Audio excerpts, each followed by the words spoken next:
जी, राम राम हरियाणा। एक बार फिर स्वागत आप सभी का बेमिसाल हरियाणा न्यूज़ में। मैं ब्रजेश चावला फिर जुड़ रहा हूं आपके साथ। बता दें आपको, जिस तरीके का माहौल पूरे देश पूरी दुनिया में बना हुआ है, हर तरफ राम नाम का जयकारा दिखाई दे रहा है, गूंज दिखाई दे रही है। 22 तारीख को श्री राम प्राण प्रतिष्ठा दिवस मनाया जा रहा है अयोध्या में। और दिखा दें आपको यहाँ पर श्री राम जी की तस्वीर, और हम लोग मौजूद हैं एनआईटी में, भड़कल विधानसभा, जहां पर ये देखें कितनी बड़ी बड़ी तस्वीरें लगी हुई हैं भगवान श्री राम की। दिखा दूं आपको श्री राम जी की निकली सवारी, राम जी की लीला है न्यारी। एक तरफ लक्ष्मण, एक तरफ सीता, बीच में जगत के पालनहारी। और बता दूं, पूरे फरीदाबाद जो है, पूरे फरीदाबाद को बोर्डों से पाट दिया गया है, लाइटों से पाट दिया गया है। जगह जगह पर श्री राम नाम के नारे लग रहे हैं और झंडे लगे हैं। और हमारे साथ फिलहाल मौजूद है निवेदक, दिखा दूं आपको, बहुत बड़ा सुंदर बोर्ड और श्री राम दरबार आप मंदिर देख सकते हैं बना हुआ है। तो हमारे साथ मुतरेजा साहब हैं, हालांकि जो अभी इनकी पोस्ट है फिलहाल, बता दूं, कोषाध्यक्ष हैं। लेकिन जहां पर भी जितने भी बोर्ड आज लगे हुए हैं, सवाल एक जरूर करूंगा इनसे। और साथ में संजय शर्मा जी हैं, पीके जी थोड़ा सा आगे आए। जी मुतरेजा साहब नमस्कार। जय श्री राम। जय श्री राम। शुरुआत यहीं से ही होनी चाहिए, यहीं से। जिस तरीके से पूरा देश पूरी दुनिया दिखाई दे रही है राम में, जी राम नाम की गूंज चल रही है। बिल्कुल। क्या कहेंगे जी? बहुत सुंदर वातावरण, बहुत सुंदर माहौल। और एक कहते हैं ना, जब भगवान का आवागमन होता है, भगवान आते हैं धरती पे, तो पूरा ब्रह्मांड एक ही शेप में हो जाता है। और देवता लोग भी उनके प्रतीक्षा करते हैं, उनके लिए गुणगान गाते हैं। तो आज वैसा ही हो चुका है तकरीबन। बस कुछ ही दिन बाकी रह गए हैं प्रभु जी की प्राण प्रतिष्ठा होने के लिए। सुंदर जो मंदिर बनाया है भक्तों ने उनका, और उसी की तर्ज पे हमने भी फरीदाबाद नगरी सजानी शुरू कर दी है जी अयोध्या की तरह। क्योंकि हम इतने सौभाग्यशाली नहीं है कि उस दिन वहां पहुंच पाए, लेकिन मन में एक आस है कि प्रभु श्री राम हमें देखें, जी। कि जब उनका गरुड़ ऊपर से जा रहा हो, वाहन जा रहा हो, तो उनको फरीदाबाद नगरी भी अयोध्या जैसी दिखनी चाहिए।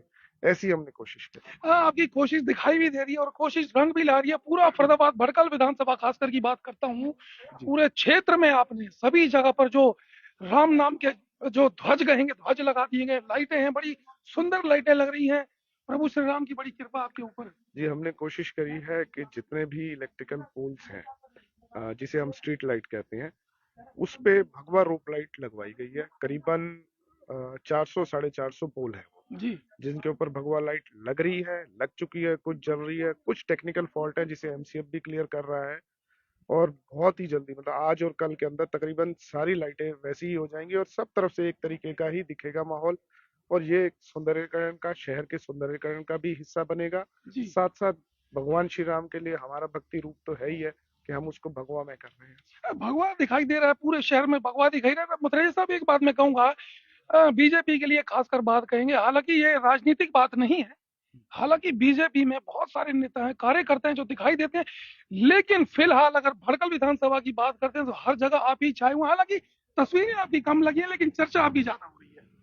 देखिए, तस्वीरों की मैं अगर बात करूं, तो तस्वीरों के लिए मैंने ही सबसे ये कहा था कि ये राजनीतिक कार्यक्रम नहीं जी है, ये एक सांस्कृतिक कार्यक्रम है, ये एक धार्मिक कार्यक्रम है। और हमें कहीं से भी इसको वो रंग नहीं देना जिसपे कोई दाग लगे। जी। तो कोशिश उसकी करी है, इसलिए तस्वीरें कम है, लेकिन लोगों के भाव बहुत है उसके जी अंदर। और रूट भाव, क्या रहेगा रूट जो यात्रा है का? यात्रा का, एनआईटी 2 के सिद्धपीठ हनुमान मंदिर से शुरू होके रामायण बाग 2 नंबर, और 2 नंबर से 1-2 की चौक, वहां से जाएगा सिंह सभा गुरुद्वारा। उससे लेफ्ट होते हुए सिद्धपीठ हनुमान मंदिर से आर्य समाज रोड, आर्य समाज रोड से बजरंग बीकानेर की तरफ हम मुड़ेंगे। और वहां से फिर बीके गोल चक्कर, बीके गोल चक्कर से जो सलूजा पेट्रोल पंप है, उससे पहले लेफ्ट होते हुए 5 नंबर घुसेगी ये यात्रा। वहां से फिर इजी डे चौक आता है, वहां से लेफ्ट होते हुए हम पहुंचेंगे 4-5 की चौक। वहां से फिर चिमनी बाई, चिमनी बाई से 3 नंबर पराग मेडिकल होते हुए 2 नंबर सिद्धपीठ हनुमान मंदिर पे इसका समापन होगा। समय क्या रहेगा यात्रा का? कितने बजे यात्रा शुरू होगी और समाप्त कब होगी? यात्रा 1 बजे अपने समय अनुसार स्टार्ट हो जाएगी। राम भक्तों को कैसे जो है इनवाइट करोगे आप? मैं आपके माध्यम से खासकर अपने युवाओं को जी आजकल, क्योंकि राम खाली एक ये सांकेतिक नहीं है, राम सब कुछ है। राम सारी चीज तरीका। मैं तो कहता हूँ राजनीति में भी अगर राम जैसा राजनीति हो जाए, जिन्होंने बाली का साम्राज्य जीतने के बाद, रावण का साम्राज्य जीतने के बाद भी उस पे अपना हक नहीं जताया। रावण, अगर बचपन में भी देखें तो बेटे, अगर ये दो बच्चे होते हैं किसी घर में और एक शरारती होता है और एक सीधा होता है, तो माँ भी कहती है कि ये मेरा बेटा राम है। जी तो बचपन में भी राम को जोड़ा जाता है, तो हमारा राम के बिना कोई आधार नहीं है। तो हमारी हर दीप भी चीज। जलाए जाएंगे, जिस तरह से बोला गया है कि दिवाली मनाई जाएगी जी पूरे जी, शहर पूरा। मैं आपके माध्यम से सारे शहर को, जैसे प्रधानमंत्री जी ने आह्वान भी किया है कि उस दिन दीपावली की तरह इस दिन को मनाया जाए, दीपोत्सव जलाए जाए, लाइटें, आर्टिफिशियल लाइट्स लगाई जाएं। और भी शहर में, जैसे मैं इसमें एक चीज और जोड़ूंगा कि एक दूसरे के घर में मिठाई भी दी जाए। जी जैसे जैसे दिवाली हम पर दी दीपावली जाती पे है। करते हैं, एक दूसरे का शुभ दिन पे मुंह मीठा कराते हैं, तो वैसा भी करा जाए। और खासकर मैं अपने युवा साथियों से कहना चाहूंगा कि ये जो रथ यात्रा है, जैसे जगन्नाथपुरी जी में रथ को हाथों से खींचा जाता है, ये उसी की तर्ज पे हमने ये रथ को तैयार कराने की कोशिश करी है। और जितने भी मेरे युवा साथी हैं वो बढ़ चढ़ कर आए इस यात्रा के अंदर, इस रथ को खींचे अपने हाथों से, और प्रभु श्री राम आपकी सारी मनोकामना पूरी करेंगे, ऐसा मैं विश्वास दिलाता हूँ।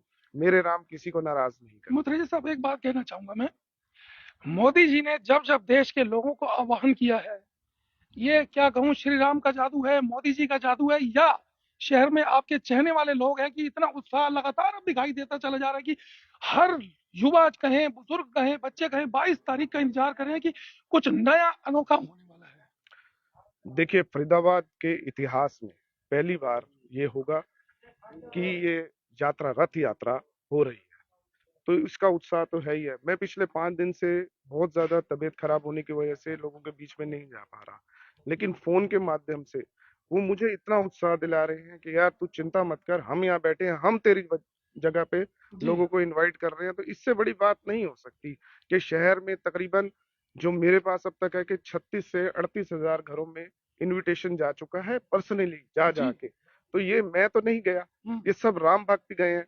और ये सारे जितना भी कार्यक्रम है, ये सब जितने भी फरीदाबाद की धार्मिक सामाजिक संस्थाएं हैं वो मिलके कर रही हैं, जिसके अंदर मुख्यतः सिद्धपीठ हनुमान मंदिर 2 के और शिव शंकर सेवा दल से जी संजय शर्मा जी हैं, वो इसको पूरा का पूरा देख रहे हैं। संजय शर्मा जी हैं, पीके के नाम से जाना जाता है इनको। सामाजिक जब भी बात होती है तो सबसे पहले नाम पीके जी का आता है, क्योंकि शिव शंकर सेवा दल पिछले कई वर्षों से अमरनाथ जाकर सेवा करे। तो शर्मा जी क्या कहेंगे, बड़ा अनोखा एक अलग ही रूप शहर में दिखाई देने वाला 22 तारीख को। जय श्री राम। जय श्री राम। जैसे कि आप सबको पता है कि 500 सालों के बाद, 550 साल साढ़े करीब। 500 सालों के बाद रामलला जी अपने अयोध्या में पधार रहे हैं, तो उस क्षण की अनुभूति जी हम भी मतलब प्राप्त करें, और इसलिए हमने इस शहर फरीदाबाद में एक राम रथ यात्रा का आयोजन किया है, जी जिसमें 50 ढोल, 10 बैंड बाजे, 20 झांकियां, जी बग्गियां, नाचने वाले घोड़ियां, और ये पूरा उल्लास के साथ हम ये शोभा यात्रा को निकालना चाहते हैं। और इसमें जो मुख्य वो है, झांकी है, वो हम हाथों से खींच के, युवा है जो हमारे, वो हाथ से खींच के पूरे शहर की परिक्रमा लगाएंगे। और मैं सभी से ये निवेदन करूंगा कि उस दिन आके झांकी को अपने हाथों से खींचें और श्री राम जी का आशीर्वाद प्राप्त करें। मैं एक बात जी और इसमें जोड़ना चाहता हूँ कि जितने भी हमारे युवा साथी जो जिम करते हैं, और हर जिम के अंदर प्रभु हनुमान जी की मूर्ति लगी होती है, तो मैं उन भाइयों से भी कहना चाहता हूँ, क्योंकि आप उनको शक्ति का आराध्य मानते हैं कि शक्ति के लिए, शारीरिक शक्ति के लिए, लेकिन उनके भी आराध्य का जी ये उत्सव है। तो उस दिन जिम भी खाली रहने चाहिए, सब खाली होने चाहिए, यही समझ लेना, यही आपकी शक्ति, सच्ची श्रद्धा है अपने हनुमान जी के लिए, क्योंकि हनुमान जी से बड़ा कोई जी उदाहरण है ही बिल्कुल नहीं बिल्कुल। श्रद्धा का।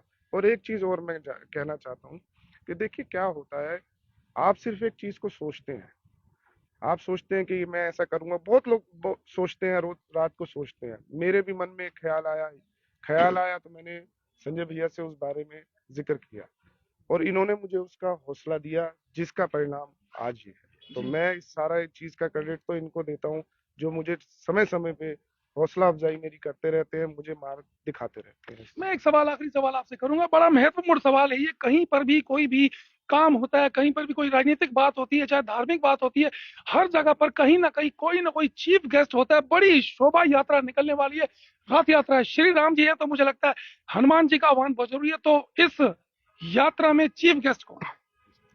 इस प्रभु श्री राम की यात्रा के चीफ गेस्ट श्री श्री हनुमान जी है। श्री हनुमान जी। हनुमान जी ही हनुमान जी चीफ गेस्ट है, लेकिन संदूरी मैं हनुमान हमारे इसमें आ रहे हैं लेकिन 5 सेट, हाँ तो वही ही श्री मूर्ति जो है वो 5 है, वही चीफ गेस्ट है, क्योंकि राम जी का रथ खींचने की शुरू करने की हमारी शक्ति तो क्षमता हमारी ही है नहीं। क्षमता ही नहीं है, वही उसको करेंगे। लेकिन मुख्य रूप से केंद्रीय मंत्री कृष्णपाल गुर्जर जी जी और हरियाणा कैबिनेट मिनिस्टर मूलचंद शर्मा जी जी वो इस कार्यक्रम में शामिल हो रहे हैं, और जिला अध्यक्ष राजकुमार बोहरा जी साथ में स्थानीय विधायक। बता दें आपको, हम लोग मौजूद हैं, निवेदक यहाँ पर राजन मुखर्जी जी उनके कार्यालय पर मौजूद हैं। चर्चा चल रही है लगातार, और जिस तरीके से पूरे देश पूरी दुनिया में एक ही नाम छाया हुआ है, श्री राम श्री राम श्री राम। तो बता दूं आपको 22 जनवरी को बहुत बड़ी शोभा यात्रा, रथ यात्रा निकलने वाली है, और जो कि निवेदन कर रहे हैं पीके शर्मा जी और साथ में राजन मुखर्जी जी निवेदन कर रहे हैं कि आप इस यात्रा को जरूर ज्वाइन करें। और इसके जो है मुख्य अतिथि हनुमान जी के बिना श्री राम की कोई कार्य सिद्ध नहीं हुआ। आप आमंत्रित हैं इस यात्रा में आए, और जो रथ यात्रा है उसको भी थोड़ा सा सहयोग। पीके जी क्या कहना चाहेंगे? मेरे पिताश्री 22 दिसंबर 1990 में जब विवादित ढांचा टूटा था तो जी। वो वहां पे उसके साक्षी हैं, और मेरे को इस बात को मैं अपने आप को गौरवान्वित महसूस करता हूं कि मेरे पिताश्री उस वक्त वहां मौजूद थे, जी और अभी उनके जीते जी ये राम मंदिर का निर्माण हो रहा है। जी तो मैं इस बात से अपने आप को बहुत गौरवान्वित भी एक बार महसूस उनका करता नाम जरूर बताएं मुझे। हूं। मेरे पिताश्री आदरणीय श्री प्रकाश शर्मा महाराज जी। प्रकाश शर्मा जी हैं, महाराज जी के नाम से जाना जाता है, पूरे शहर उनको महाराज जी के नाम से पुकारते हैं। तो आप आमंत्रित हैं। पुणे आपको बता दूं 22 तारीख को फिलहाल ये जो कार्यालय है राजन मुखर्जी जी का, जहाँ पर लगातार जो लोग यहाँ पर आ रहे हैं, सामाजिक लोग आ रहे हैं, बैठ रहे हैं, सर्दी बहुत है, मौसम बड़ा तेज है और आलाप चल रहा है यहाँ पर। तो बता दें आपको बहुत बड़ी रथ यात्रा निकलने वाली है। जुड़े रहे मेरे साथ, कोशिश क्या करेंगे, पूरी उम्मीद के साथ आपके साथ हम इस रथ यात्रा को दिखाएंगे और आपको पूरा लाइव प्रसारण दिखाएंगे जब तक यात्रा चलती रहेगी। जुड़े रहे मेरे साथ, फिर लाइव होंगे, दिखाएंगे शहर की तमाम खबरें। तब तक के लिए नमस्कार, जय हिंद।